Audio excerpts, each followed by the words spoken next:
Here's what you can expect at your first foot injection appointment. I encourage you not to drive because your feet could be numb if you have to have more than one injection. And if you do have to drive, please drive safely and remember no texting and driving. You will be met in the reception area and have to fill out paperwork. Then you'll wait to be called in to see the foot doctor. Once the foot doctor comes in, he'll examine your feet and ask you some questions on what type of injections you're doing today. He'll then leave out, have the nurse come back in. She will wipe down your foot or both feet with alcohol preps. And then the foot doctor will come back in. He will put a freezing agent on the area. And then he will place the needle in for about 10 seconds. It's a very small amount of anti-inflammatory that's being placed into your foot. Once that's done, as you can see here, that's my left heel where my plantar fascia injection was. It's pretty sore, and that's to be expected.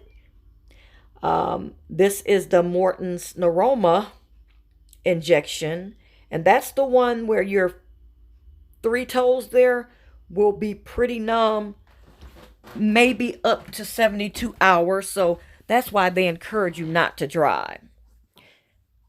This is also on my right foot, just a small amount of blood where that injection was done. So this is the freezing agent that they use before they do the injections. Next, if your feet are dry or cracked or you have fissures, they will use this Foot Miracle cream on your foot just to add some moisturizer. This is a slip-on little footie, and they usually do these before surgery, but I like to have some to take home.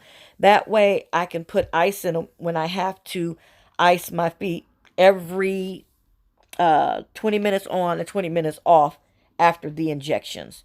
You want to make sure you have on a comfortable shoe, like a Croc, when you come to the appointment, because your feet will be sore when you leave. So when I get home, this is what I do. I tie this belt around my legs and pull it tight. I put the ice between my feet, and that way it'll stay.